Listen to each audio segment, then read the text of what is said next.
Forget frequently asked questions. Common sense, common knowledge, or Google. How about advice from a real genius? 95% of people in any profession are good enough to be qualified and licensed. 5% go above and beyond. They become very good at what they do, but only 0.1% are real geniuses. Richard Jacobs has made it his life's mission to find them for you. He hunts down and interviews geniuses in every field: sleep science, cancer, stem cells, ketogenic diets, and more. Here come the geniuses. This is the Finding Genius Podcast with Richard Jacobs. Hello, this is Richard Jacobs with the Finding Genius Podcast. I have a great guest today. I have Eugene V. Koonin. He's a Senior Investigator at the National Center for Biotechnology Information. He's also working with the NIH. He's been involved in evaluating essentially the genomics and genes of various creatures throughout time. He's been working in the world of virology for quite a time too. So we're going to speak to him about his work. So Eugene, thanks for coming. It's my pleasure. Yeah. So I know that you've been interested in the in evolution itself for quite a while, and it sounds like you have some thoughts that go beyond, the traditional narrative. If you would, just tell me about your interest in evolution. How did you first get interested in it? Well, quoting the tired but still completely valid motto of Tadeusz Dobzhansky, nothing in biology makes sense except in the light of evolution. So I have been interested in the evolution of life for almost as long as I have been interested in biology itself, which is indeed quite a long time, effectively half a century, if not a little longer. So once you get interested in biological diversity and hear about Darwin and evolutionary biology, it becomes clear that what you really want to understand, and really actually the only way to understand biology is to understand evolution. And then on top of that, when I was very young, still at school, I had the sheer good luck to read the foundational papers by Neil Zuckerhandel and Linus Pauling on molecular evolution and molecular clock. And that really captured my imagination almost 50 years ago and holds the grip over my imagination now. Because comparing genomes and applying the appropriate statistical techniques, we can, if you will, see in front of us the course of the evolution of life. And there are few more exciting spectacles. I have a quick question for you about molecular clocks. I've heard about them, and I've heard that they're used to estimate the rate of change of different organisms. You've worked with them for quite a long time. Do you believe that they're accurate, and is the description I gave you right about molecular clocks? What you say, there's so many things in science. What you say is correct in the zero approximations. That is, in principle, yes. The molecular clock concept says that each gene, as long as its function remains unchanged, evolves at its constant characteristic pace over eons of time. Constant, of course, no reasonable person thinks that constant means literally constant. There is always some statistical variance, some dispersion of any value, any rate, any pace that we can measure. That's for sure. But what we also find is that the molecular clock is, as evolutionary biologists tend to say, over-dispersed. That is, the variance is greater than you would predict it was supposed to be for purely random reasons, purely by chance. The variation is actually greater, indicating that there are all kinds of episodes in the evolution of genes and genomes that result in changed pressure of selection and accordingly changes, sometimes fairly dramatic, in the rates of evolution. Yeah, it seems very difficult to rely on molecular clocks if they're not accurate. And then how do you look at them in light of, how do I consider molecular clock if it's on a piece of DNA versus on, the RNA of a virus, let's say? How do I look at it in terms of epigenetic change? It just seems like it's weird. It's used to prove or try to prove certain phenomena, but it just seems so variable. I don't even know if is it a useful concept in your opinion? It is a useful concept. It is a highly useful concept. It is, if you will, the null hypothesis of molecular evolution. The molecular clock concept that I just stated, that each gene in an organism evolves at its particular rate. It's important to realize that this pertains to individual genes whose rate of evolution differ by 2 or 3 orders of magnitude in a large genome like ours, for instance.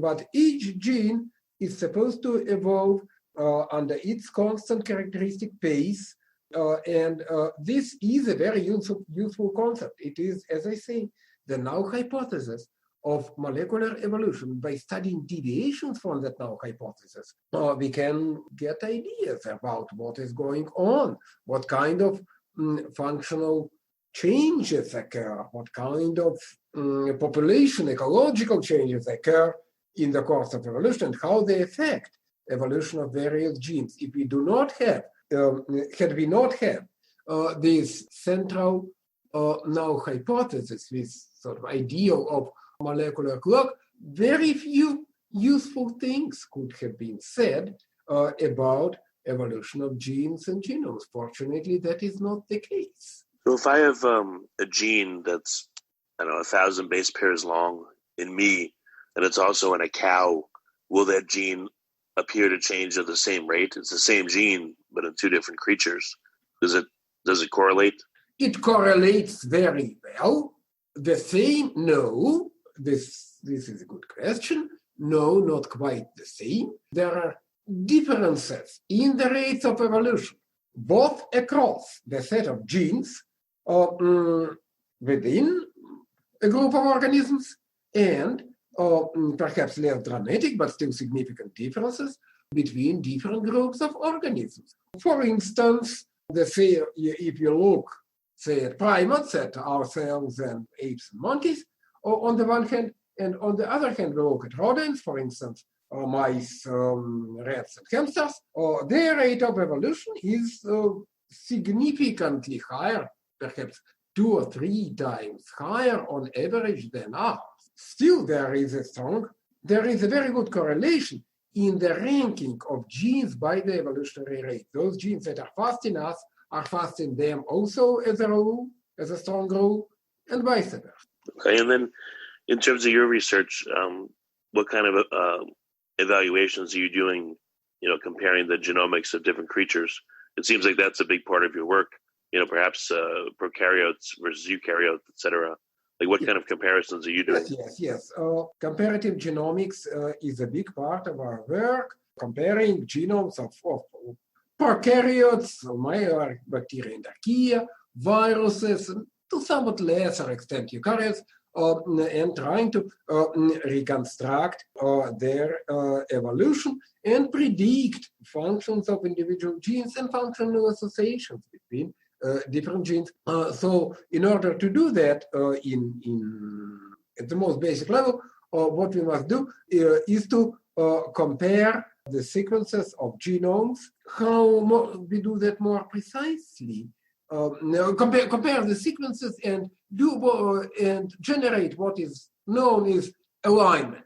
That is, you basically write the sequence of the nucleotides in one genome, underneath the sequence of nucleotides in another genome, and optimize that alignment, maximize the similarity, because there are deletions and insertions, and if you do that naively, the genomes may not look very much alike. But if you optimize the similarity, you have significant alignment. How you do that more precisely depends on the evolutionary distance. If we are dealing with closely related genomes, such as, for instance, genomes of different individuals in a population, say human individual, or virus strains or something like that, we compare nucleotide sequences directly, if we deal with more distant evolutionary relationships when we compare protein sequences, because proteins show a higher degree of evolutionary conservation than nucleotide sequences itself, nucleotide sequences themselves. So the specific methodology depends on the data that we are interested in, but the principles remain the same always. We compare the sequences, and when we compare multiple sequences, we can build an evolutionary tree and make conclusions about the relationships between within the set of compare genomes and genes and proteins, etc., etc. And we also can make, perhaps is more important for biology, we can make functional predictions based on the very fundamental principle of evolution, namely what is functionally important. Whatever parts of the genome that are functionally important are conserved in the course of evolution, whereas those that are less functionally important or whose importance lies in their fast change, those change much faster. So you have a specific example of a comparison you've done that really taught you something really interesting? Any favorite examples? There are a great many, but perhaps it makes sense now to speak briefly about comparison of the genomes of coronaviruses. Does it not? Everyone. Yeah, definitely. Go ahead. Everyone and their grandmother are doing that today pretty much. But of course, not everyone is equally qualified. So we have done and continue doing some work in that direction. And just very briefly, for instance, we have compared the genomes of a great variety of those coronaviruses and compared and focused on the consistent differences between those that cause severe disease in humans and their closest relatives in animals, in bats in particular, and those that cause much milder disease. Has anyone yet studied, let's say, GISAID's material on the new coronavirus and looked at all the sequences and compared them and aligned them and then try to make a correlation between that and the action of SARS-CoV-2, whether it's going to be, how it's going to make various people sick or not? Has that been done? Yes. This is precisely what I'm talking about. We try to, that there are, as everyone pretty much knows these days, there have been 3 major outbreaks of coronavirus disease in humans: the original SARS, then MERS, and this SARS-2, the catastrophic pandemic this year, and the far less catastrophic previous ones, but with viruses that are even more virulent, even if less contagious. So we actually made these alignments, and as I outlined a few minutes ago, and asked ourselves, what would be the consistent difference? Is there anything that is shared specifically by the highly virulent ones to the exclusion of the less virulent ones? And lo and behold, yes.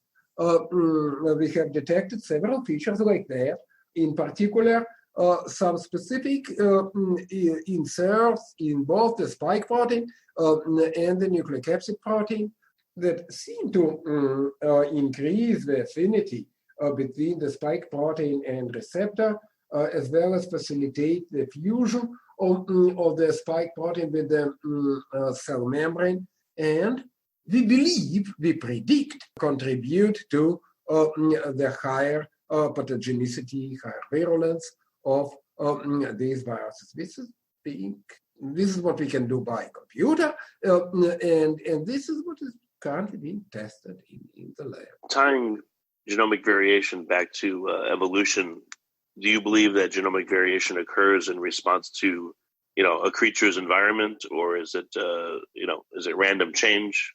Like, what drives change? What causes a clock for one gene to be, 50 years versus 1,000 for another? Like, what drives this change in general? Why we don't really measure. What you probably mean is that the same amount of change occurs in one gene in 1,000 years and another gene in a million years. which is true. So what causes this? Effectively, there are two sets of factors that affect. And one is, let's say, intrinsic robustness of the molecule encoded in a given gene, be it a protein or an RNA. If that protein or RNA tolerates many changes, this allows for relatively fast evolution of the respective gene.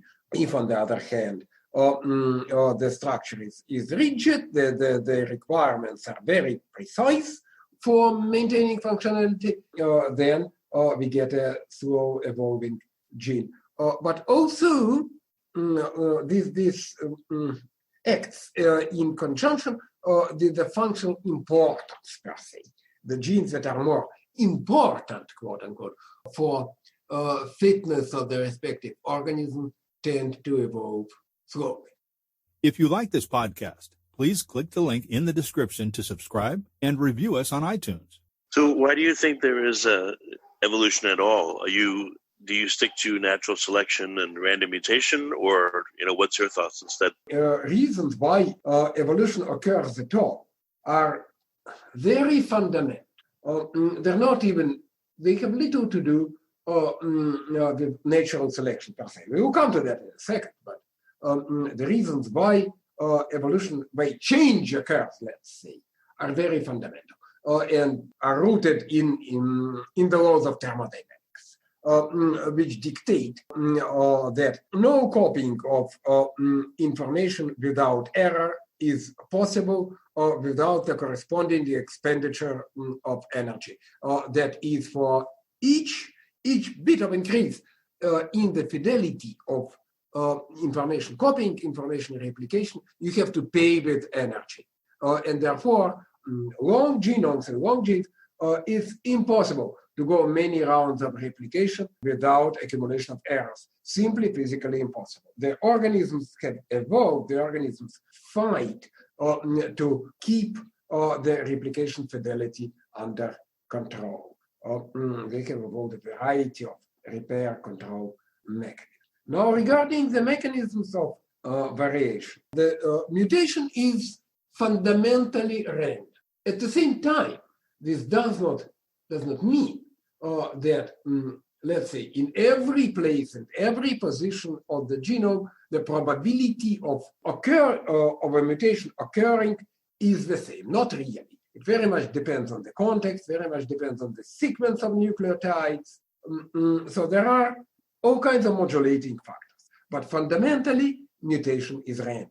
Now, fixation of mutation, that is, what is fixation? A mutation, all evolution occurs in populations. Populations are typically large. A population can be stable in evolution only if its effective size, the size of individuals that give rise to progeny, is on the order of 10 to 100,000. So each mutation originally occurs in a single individual. And what happens next? And the mutation can be disappear if it has an adverse effect on the fitness of the organism. It can sort of linger in the population if it's neutral or has some very low fitness effect, or it can get fixed in the population if it is beneficial.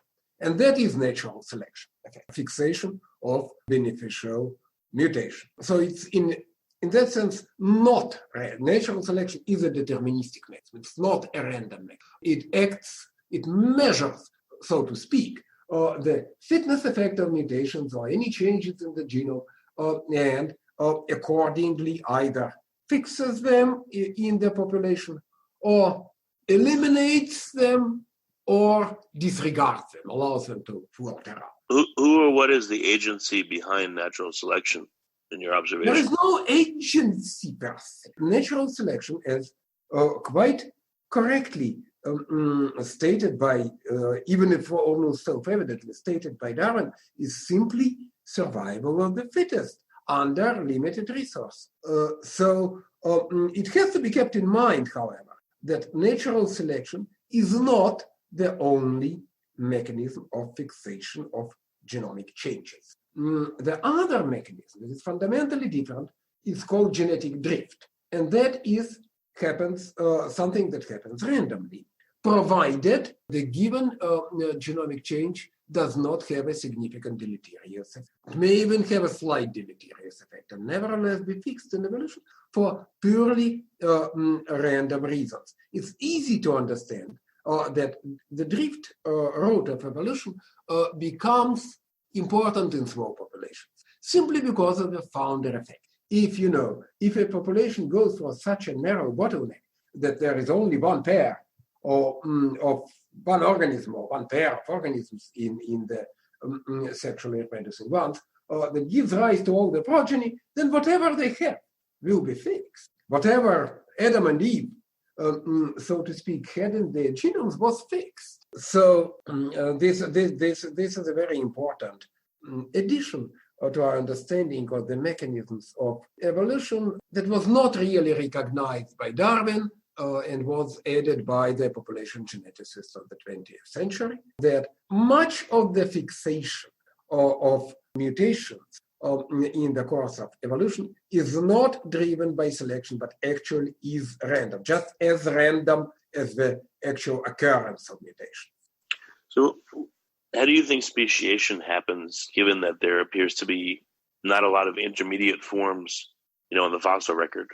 Yes. Well, the paucity of intermediate forms in the fossil record is a combination of the incompleteness of that record. Of course, quite often when people look more carefully, then more for thorough exploration is done, intermediate forms can be seen. But perhaps the more important factor is what is called, after Gould and Eldridge, punctuated equilibrium, whereby new species occur pretty abruptly in the course of evolution. Much of the evolutionary time is spent by evolving population in the state called stasis. Mutations are accumulated, but there isn't that much change in fitness and not that much change in the phenotypic properties of the organism. And then, somewhat abruptly, on many occasions, because of the change in the environment that results in the change in the shape of what we know as fitness landscapes, that is, fitness value of different mutations, drastic changes resulting in new species and even in new groups of organisms occur relatively quick, which complicates the detection of intermediate forms. So wouldn't that go contrary to the molecular clocks that comprise their genes if there's a sudden punctuated change, a massive one? That is correct. But again, there are many issues involved. Okay. So it depends on what interval, on what time interval you measure molecular clock and how you average. Yes, this perturbs molecular clock. Or the punctuated changes perturb molecular clock. How dramatically, there is no single answer. It depends on different situations. And then again, it may substantially perturb molecular clock in a particular subset of genes, but not in others. Well, all right. So I guess I'll ask you a real easy question. How did life begin? What do you think the first forms were? And I'm joking that it's easy, but I'd like your opinion on how it began. Yeah, it's in a sense easy, and the easy cop-out answer is how do I know? But of course, it's a valid disclaimer. No one really knows. We can say that we pretty much know the life form, or a lot about the life forms that existed on this planet, say, 3 billion years ago. It's quite a bit of time, but we can look that far back and pretty much know what kind of organisms inhabited the planet. Bacteria and archaea, basically, and the virus. And we know a lot about how these work. But what was earlier than that is a very complicated question. Now, they are all convinced, based on the data of comparative genomics, Darwin's prescient hypothesis on the existence of a last universal common ancestor of all life on Earth is valid. That there was what we often call the last universal common ancestor or the last universal cellular ancestor, not to change the acronym, or for short, fondly, LUCA. The conservation of certain, about 100 of genes that encode components of certain cellular subsystems, such as the translation and transcription system, convinces us that LUCA was the reality. So what was that LUCA like? We have very good reasons, actually, to believe that the populations of that last universal common ancestor were much similar to the current prokaryotes. Some mix of features that we now consider to be characteristic of archaea and bacteria. But then, this is a fairly advanced life form. It's a fully fledged cell, which existed something like 3.5 billion years ago. So some habitats on Earth at that time were inhabited by populations of such primitive cells. But this is really a highly complex entity. And the evolution of this, of the cellular organization, is the biggest question of all in understanding how life appeared. The rest, all the rest, that followed in the next 3.5 billion years ago or so, was in a sense almost trivial compared to this first step. We understand a lot about cellular, not everything, evidently, far from it, but a lot, about what preceded the emergence of the first cells. We understand preciously too. Based on logic and on all we know about biology, there must have been some kind of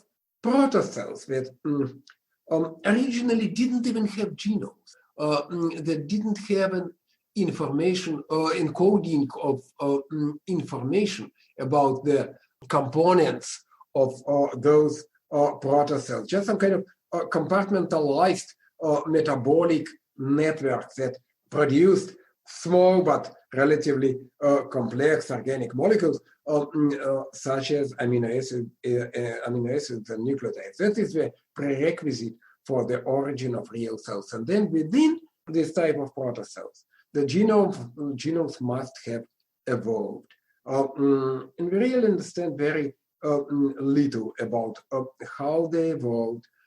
In all likelihood, the original genomes consisted of RNA, in that sense similar to modern RNA viruses, which combined the functions that are now partitioned between DNA and proteins. That is, they serve both, these primordial RNA molecules serve both as information carriers and as functional operational entities, enzymes that catalyzed various reactions, also called ribozymes, RNA enzymes, that catalyzed various reactions, including nucleotide polymerization itself. There is a lot of, beyond theorizing, there is a lot of experimentation now going on along these lines, and there's been considerable success in laboratories in terms of obtaining various ribozyme activities, developing RNA molecules that are capable of catalyzing various kinds of reactions. Still, the success is notwithstanding, no one at this time has in their possession an RNA replicase, an RNA enzyme that is capable of replicating, of efficiently replicating itself or other RNA molecules. So these early steps in life's evolution, they're highly challenging, and we still do not truly understand what was happening. Yeah, how do you, so that's mentioned in your bio, how do you think viruses have influenced our evolution and guided it? Viruses that, beyond doubt, accompanied all billions of years of cellular evolution are an essential component of life. And they affect the evolution of cellular life and are, of course, affected by it in turn in several fundamental ways. One of these is the host-parasite interaction, host-parasite coevolution, as such. What is often called an arms race, which is an appropriate image, because there is an arms race whereby viruses evolve means to infect hosts and maximize their own propagation within hosts, whereas hosts evolve all kinds of all means of defense to keep viruses at bay. But also arms race is a bit of a one-sided characterization, because there are also a lot of cooperation between viruses and the cellular hosts. The viruses really, quote unquote, big thick quotes, don't want to exterminate the host, because if they exterminate the host, they disappear themselves. So they host themselves mutually adopt to maintain a stable host parasite ecosystem. But there are also ways in which viruses affect the evolution of the hosts very directly, very directly, because viruses are sort of a laboratory or in nature for gene evolution. A lot of genetic innovation happens during virus evolution, and the hosts take advantage of that. They borrow virus genes and use them for their own purposes. Yeah, I've seen bacteria and other types of cells use viral genes for their own purpose, and sometimes do similar things that viruses do. You know, bacteria that have literally spike proteins in their membranes and use them to puncture, other bacteria. So I've seen them, this code borrowed, and then, of course, viruses have endogenized inside of various cells as well. Absolutely, virus.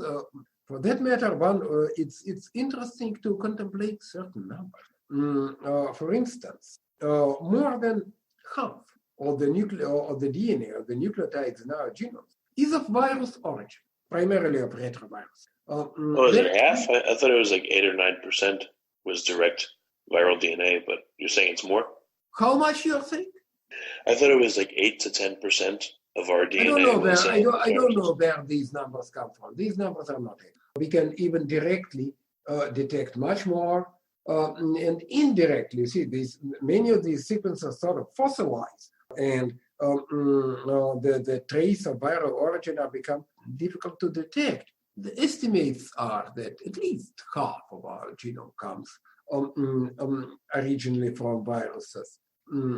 Much of that is junk, but with that amount of DNA, very clearly it cannot be all junk. So these sequences are used for various purposes. They're quite often used to regulate the activity of the host genes. Less often, but on many occasions, virus genes are actually borrowed to perform particular functions. For instance, just to give you a sort of somewhat striking example, the receptors for the embryo on the mammalian placenta are proteins derived from retroviruses. So as it stands, our life cycle intimately depends on the contribution from retroviruses. And this is just one example. There are quite a few. So viruses contribute directly to the evolution of the host. At a very different level, but no less important, viruses make a huge biogeochemical contribution. That is saying the ocean. Viruses are responsible for massive killing of bacterial or protozoan cells, and hence in deposition of carbon, nitrogen, phosphorus, and so on and so forth. So they make a major contribution to the flows of all of these elements in the biosphere. So do you think that, good question, do you think that viruses are alive, or once they enter into a cell, are they alive at any point? Yeah, you see, this question is always asked in and by itself. It's not a scientific question, it's a philosophical question. And philosophical questions allow all kinds of answers or no answers. They just are more useful as questions, as triggers for thinking. So there's clearly an argument, if one wants to debate it, clearly there are arguments for suggesting that viruses are not really alive before they enter a cell and begin their reproduction.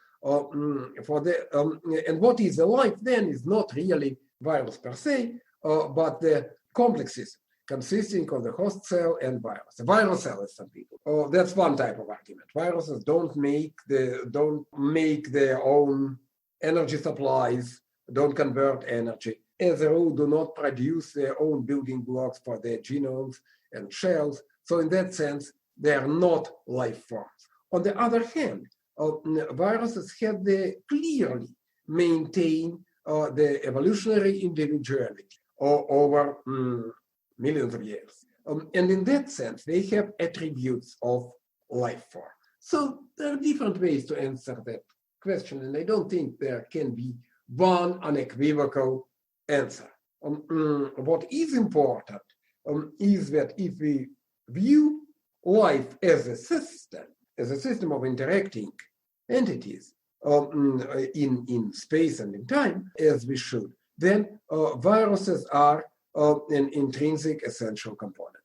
I know that when viruses infect a creature, there'll be what's called quasispecies, I guess different types or subtypes of viruses. Do you think that quasispecies act in concert and that they're actually goal-driven and in terms of an infection? Do you think that's a way that the virus itself is able to get that is an interesting question, namely, a bit of a perspective anymore. Viruses evolve very quickly. And so a population of virus, any population is heterogeneous, of anything. But a virus population has a particularly high standing variation. So the question is this important for virus reproduction? Would it be even better for virus fitness if somehow there was a single dominant type? I would say that the jury is still out on this question. There are experiments that suggest that the variation per se, what you call the quasi-species structure, is important for virus fitness. But when there are ways to decrease this variance, and then fitness drops. But to me, it's not entirely clear yet whether this is a direct effect and whether or not the quasi-species structure is truly important for virus fitness. It very well may be, but I think more studies are required. Okay. In terms of viruses, what do you think are going to be some big breakthroughs in terms of our understanding of them? Anything that you're working on in particular, or do you sense that that science is about to make a breakthrough in terms of understanding, or no, it's really just, all right, we're faced with another virus right now and we're going to find a vaccine for it and that's it? No, you see, things certainly cannot be viewed in this narrow sense. There are billions of distinct viruses on Earth. Millions of virus species, if you will. It's the tiniest minority of these that are pathogenic for humans, and the very small minority that are pathogenic for any animals at all. Most of them actually infect unicellular life forms, which does not make them less interesting or important, apart from parochial consideration. So, if you want to claim that we understand the world of viruses, we need to have a picture of that diversity of viruses on Earth. And as a perspective, it's important to realize that the huge majority of viruses that are out there cannot be grown in the laboratory, or at least at this time. For most of them, we don't even know the host. So we don't know what host we need to cultivate in the lab in order to grow the viruses. So the only, at this time at least again, the only way to tap into that diversity is metagenomics, that is sequencing of nucleic acid, DNA and or RNA from certain fractions of biological material from different habitats, perhaps from virus-enriched fractions, without initial growing in the lab. so that you can assess diversity directly and more or less objectively. And I would submit that in the last few years, metagenomics has transformed and dramatically advanced our knowledge of the diversity of microbes and viruses on Earth.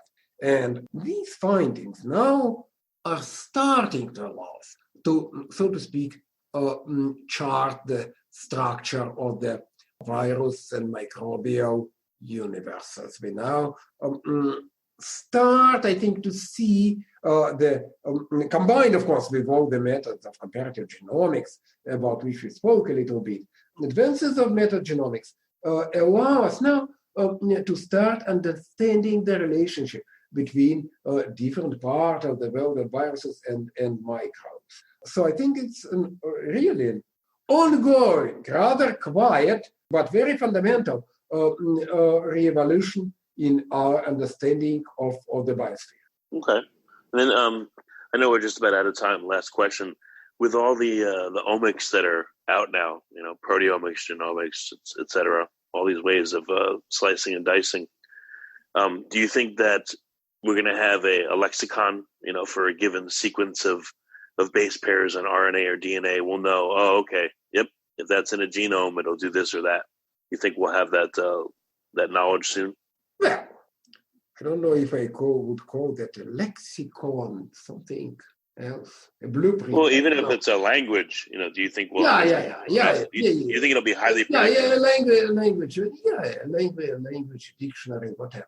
So basically, I would say yes. And much of it already, we don't have to fantasize too much.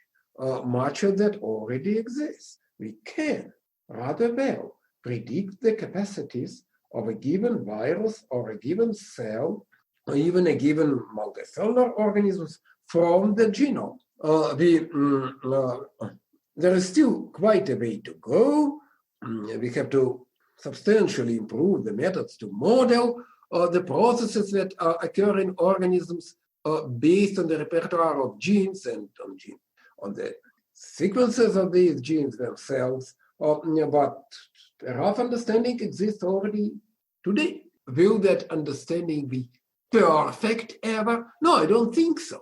Simply because correspondence between the genome sequence and the phenotype is never strictly precise. There are always, environmental changes, fluctuations, all sorts of noises that affect the phenotypic manifestation of any genome. So, to a very large extent, such blueprints are feasible, but a degree of stochasticity, a degree of uncertainty will remain. Okay. Well, very good. Eugene, it's been a really great call. What's the best way for people to find out more about your work and to keep tabs on you? The very good way to find out about our work is to look for the publications on Google Scholar or PubMed databases. There are many. One might want to look at my webpage at the NCBI, National Center for Biotechnology Information, which contains references. One might want to look into my book called The Logic of Chance on the nature of origin of biological evolution, but that's already almost a decade old. Perhaps an update is due. It needs to evolve into a new form, right, for next year? Say it again, please. I was joking. I said it needs to evolve into your next book coming soon. Yes, it does. Correct. It's no joke, it does. Texts evolve just as life works. So there are many ways to familiarize the interested reader with our work. It's much exposed, I should say. Okay, well, very good. Eugene, thanks for coming. I really appreciate you being here. My pleasure to listen. I look forward to hear the podcast. If you like this podcast, please click the link in the description to subscribe and review us on iTunes. You've been listening to the Finding Genius podcast with Richard Jacobs.